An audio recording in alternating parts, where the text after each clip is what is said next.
I'm Karen Taradas, and we're coming to you live this morning for What's Up Wednesday, where every Wednesday at 10 o'clock, we talk about social media, tips, tricks, and trends, and some digital marketing stuff too. All this month, several things this month, but mostly for it's how to get found online. We talked about SEO some last week. We talked about how to recycle and reuse content the week before. This week, we're talking about how to find the right keywords. And there's an art to that we're going to deep dive. Next week, we're going to talk about monitoring your brand.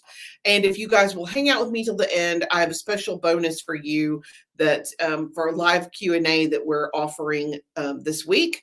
For those of you who want to get more information on SEO and have questions answered. So hang out with me and I'll tell you how to do that. Okay, let's go ahead and jump in. I think people treat SEO kind of like voodoo. You know it's out there, but it's scary, so you ignore it. It can be your friend if you kind of come at it the right way. So we're going to talk about some of the different ways to approach SEO for your small business, for your website. Okay, again, SEO means search engine optimization, and it's basically how people find you online. So the first thing you need to do when you're starting this process is you need to think like a customer. That is sometimes easier said than done. If you guys have ever done any kind of car rental or car buying, and you look up like in the good old days in the yellow pages, all of it was under automobile. What decade, what century was it when people said automobile instead of car? I think a lot of small business owners, me included, you get in your own way and you forget that people don't use the same terminology you use. So you have to think like a customer so that you can look for terms that your customers will use to find you. Very simple. I say it's very simple, but again, you get in your own way. So when I talk about SEO, that might not be the terminology my customers would use at all. And of course, you can always ask your customers directly, how did you find me? How did you search for my information? You can always ask them. So ask if you need to, but try to think like your customers. That includes, and under that category, the way that these are ranked. Relevance, Google looks for how relevant it is, who's looking for it, how often it's searched, and that's how they rank, part of how they rank. Authority, they want to send people to the best resource for that specific job. So they're going to try and send if you're an authority, they're much more likely to let people see your stuff than if you just randomly touch on it once in a while. And the third thing that Google uses is volume. And volume is measured, it's based on a monthly search volume, and it's measured by the number of times the keyword is searched per month across all audiences. So those are the relevant three factors when you're getting started and you're trying to think like your customer. You have relevance, authority, and volume. Okay, number two, you have to look at your competition. You have to find out kind of what your competition is doing. One of the easiest ways to do that, there is a Chrome extension you can use. It's totally free. It is called Keywords Everywhere. You can install it right into Chrome, and it will tell you when you pull something up, the other phrases that people are looking for. Like when I go to Google, it tells me, when I go to YouTube, it tells me what keywords those YouTube videos have programmed for people to be able to find the YouTube video. It's a super handy tool, and it pulls up on every Google search, whether it's a Google search, whether it's a YouTube search, it pulls up and it makes it so much easier. Okay, number three, understanding long tail keywords. Now, most people think keywords, Facebook, Instagram, and those are great, but long tail keywords are game changers. When you search, it's search queries, basically, when you do a search, that gets a small number of searches per month, but it's much more likely to convert because they tend to be longer and more specific than their single word counterparts. They have a much higher conversion rate. What do I mean? I mean, if I use the word Facebook as a keyword in a blog, I am going to get a billion searches for Facebook. But if I use a long tail keyword, how to optimize my Facebook so my customers can find it, long, 3 to 5 words. Facebook for business owners, using Facebook to promote your business, long keyword phrases, it's much more likely to convert because when someone is looking for that, they are specifically looking for that one thing and they're much more likely to click through. Number 4, you're going to use a keyword research tool. So let me kind of ramp us up. You've kind of started to think like a customer and you've taken a look at what's relevant and you're establishing your authority online. You have installed your extension, Keywords Everywhere, so you can see what your competition is doing when you go to their website. You have an understanding of long tail keywords.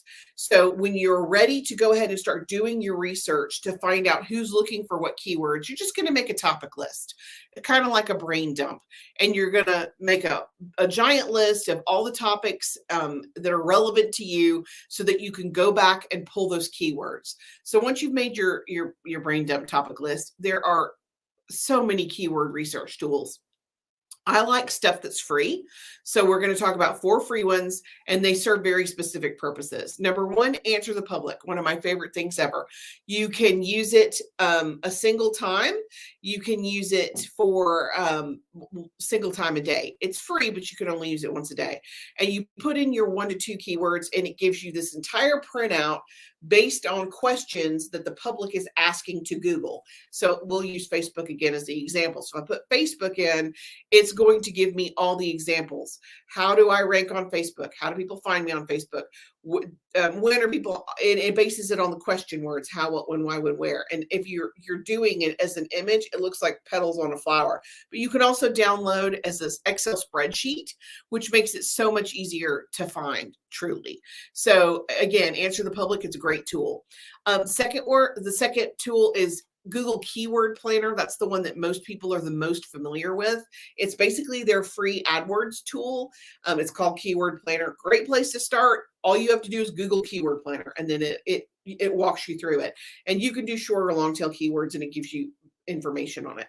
Okay, Google Trends is one that not as many people are familiar with. It lets you enter multiple keywords and filter by location, search history, and category. So once you enter all that information, it's going to give you results based on web history and based on web interest that's around that particular keyword. And it's going to tell you what caused that interest. Like, is it showing up in the press? Was there a press release? Was there an article about it? Did they do a clip on TV? It shows you why it's ranking like that and where that traffic is coming from, along with suggested other keywords. Very handy tool. And number 4 is called Tulio, Tool.io. And if you're just looking for a list of long tail keyword suggestions because you're not really sure how people are finding you, and that's totally normal, it'll give you keyword suggestions related to keywords that you already have in mind. It's totally free. It basically is what Google, the keyword tool does, and it uses Google autocomplete to generate a list of relevant, related long tail keywords. And then number 5, you have to analyze and repeat. If you do not have Google Analytics set up on your website, you're missing a huge opportunity, because Google Analytics will tell you why people, where they're coming from. Are they coming from Pinterest? Are they coming from the nonprofit that you volunteer for? They'll tell you which website they're coming from. It'll tell you which pages they're on and how long they're staying there. And most importantly, it tells you what words they're using to find you. So Google Analytics is a great tool. And that is kind of the easy, simple way to approach keyword search so you can rank on Google as a small business owner. Now, for those of you guys who may not know, we have a membership program, Social University, and every month we do a live Q&A, and I have a special guest this month. An SEO expert is going to be in our live Q&A, which is scheduled for tomorrow. It's $10 a month for the university program. The live is part of that. So for this $10 for this month, you can pop in there tomorrow and ask live questions that are specific to your business and specific to your search. And there's nobody better. He is amazing, and he's great live because he's great to field questions. And of course, you get all the other cool stuff that comes with the university as well. We have one piece of downloadable training a week. There's Canva tip a week. You can ask questions whenever you want to, and we respond within 24 hours. So there's a lot of benefit to university, but I'm very excited about our SEO Q&A tomorrow. Well, that's a lot of letters. And just a quick recap, you guys. Really and truly, it breaks down simple, finding the right keywords. It breaks down into 5 pieces. Think like a customer, look at the competition, use long tail keywords, use keyword research tools so you can make sure you're including the right words, and then analyze it and repeat it when it works. That's all. I mean, I make it sound like it's super simple. I know it can be a lot more difficult than that, and it is definitely time consuming. It's going to take you some time to do the research, but I promise you it does pay off if you do it. And just a little bonus, if you are, not every business is sexy. Like, people get online and they get excited about looking at houses or looking at, wedding dresses. They do not get excited about looking for plumbers or HVAC guys. So if you want to rank and you're in one of those businesses, one of the best things you can do are Google reviews. It helps tremendously. Just a little bonus tip. So if you're struggling and you're struggling for content, or you're struggling and you've been writing a blog and you're still not ranking, one of the best things you can do is get your customers to do Google reviews. It'll help you a lot. That is it for me today. We will be back next week.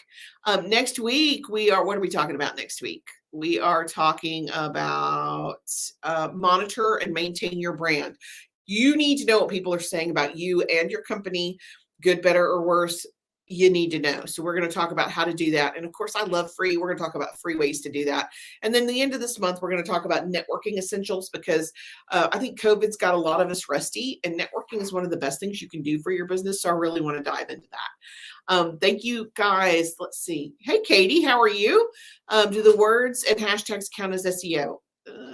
Yeah, I mean, Google sees them as words, but we're talking specifically about words to help rank your website versus hashtags that rank you on Facebook or Instagram. And I love that you mentioned that, because every single platform has very unique criteria for you to rank on that platform. What I mean by that, you can use hashtags on TikTok, but they really look for keyword phrases. So I'm doing a series in university right now. Every single week, I'm breaking it down by platform and telling you how to use each platform so that you can rank on that platform. Like, Instagram is different than TikTok, and that's different from YouTube. They're all different. Yes, short answer to your question. Google does see the word related to the hashtag, but depending on which platform you're on, hashtags versus keywords, they're different. Really and truly, hashtags are critical on Twitter and Instagram, but everywhere else you could just use the phrasing or the keywords. And Google sees the whole thing. Like, if you're searching on Instagram, it has to match that hashtag exactly. Like, it has to be hashtag wedding planner. Versus on TikTok, they're going to search for wedding and they're going to search for planner independently. So it ranks a little bit differently. Katie and Cindy, I hope I answered that for you. I probably gave you more answer than you really needed. But if you have more questions, let me know. I'm happy to follow up. And I just find it fascinating, all the different ways you can rank inside of the platforms. And they're so different the way that they do things. And that's it for me. That's a great breakdown. Thanks, Jason. I really appreciate that, because it's really so very different on every single platform, and they look for different things.